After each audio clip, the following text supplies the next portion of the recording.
कि खुदी पे और खुदा पे यकीन रखता है। क्या बात है। खुदी पे और खुदा पे यकीन रखता है, जहन में सोच में ईमानो दीन रखता है, और फलक की सारी उड़ानें उसी की होती हैं जो अपने पांव के नीचे जमीन रखता है। बहुत अच्छा है। फलक की सारी उड़ानें उसी की होती हैं जो अपने पांव के नीचे जमीन रखता है। समस्त मातृ शक्ति की तरफ से, बहनों की तरफ से, आधी दुनिया की तरफ से 4 पंक्तियां कहना चाहती हूँ, सुनिएगा। स्वागत। कि निस्वार्थ समर्पण को कमजोरी मत समझो। क्या बात है।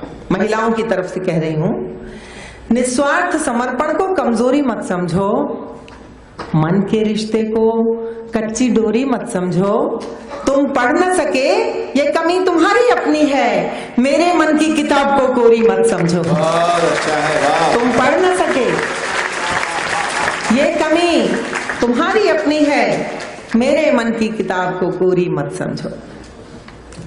कुछ पंक्तियां पढ़ती हूँ आपके बीच, वो पंक्तियां जो मैं चाहे 10 बार जाऊं 20 बार जाऊं, मुझे मेरी मंत्र जैसी कुछ पवित्र पंक्तियां हैं, वहां से आरंभ करती हूँ और कुछ नई कविताएं आपके बीच रखूंगी, सुनिएगा। सारी दुनिया से दूर हो जाऊं, वाह।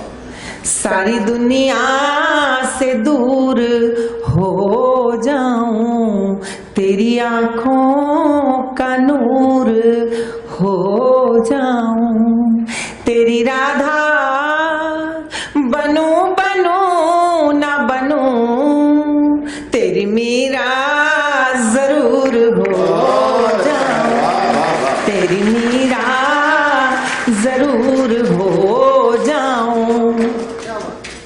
2-3 केवल चुनिंदा इसमें से मैं पढ़ूंगी।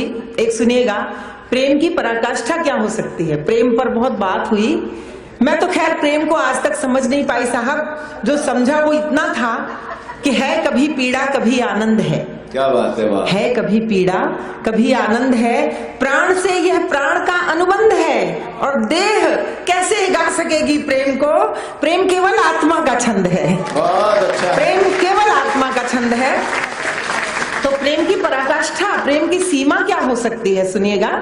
कि अब तो हद से गुजर के देखेंगे, अब तो हद से गुजर के देखेंगे, कुछ नया काम करके देखेंगे, जिसकी बाहों में जी नहीं पाए उसकी बाहों में मर के देखेंगे, उसकी बाहों में मर के देखेंगे।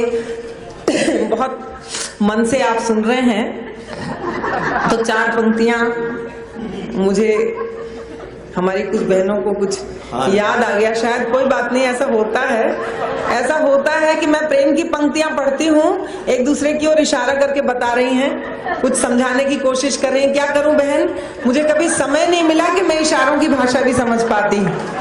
नहीं, दरअसल वो प्रेम के अलग अलग स्वरूप को जानते मानते नहीं, आपको नहीं पता है। नूर साहब लखनऊ के बड़े शायर नूर साहब हो गए साहब। जब मैं प्रेम की कविताएं पढ़ूं और महिलाएं आपस में खुसुर पुसुर करें तो मैं समझ जाती हूँ कि वो क्या बात कर रही हैं, क्योंकि नूर साहब ने इसका जवाब बहुत पहले दे दिया था कि मैं तो गजल सुना के अकेला खड़ा रहा, सब अपने अपने चाहने वालों में खो गए। तो इसमें कोई नई बात नहीं है, ये हो जाता है। मेरी कविताएं सुनकर बहुत लोग कॉलेज के जमाने में पहुंच जाते हैं, कोई खास बात नहीं। सुनिए, 4 पंक्तियां और पढ़ती हूँ और इस मन से पढ़ना चाहती हूँ कि आप सब तक मेरी बात पहुंचे।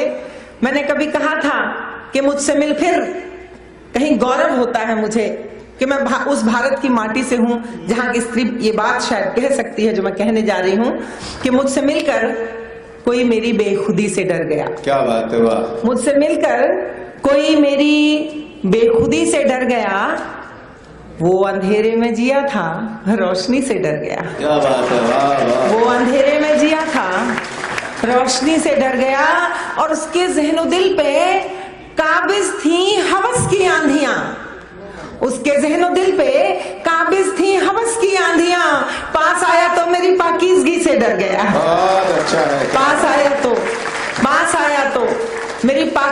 से डर गया, पास आया तो मेरी ये उस देश की स्त्री कह सकती है शायद जहां सीता, सावित्री, मीरा, रानी लक्ष्मीबाई जैसे चरित्र हो जाते हैं, ऐसे जिन्हें याद करके हम कहीं गौरव से भर जाते हैं।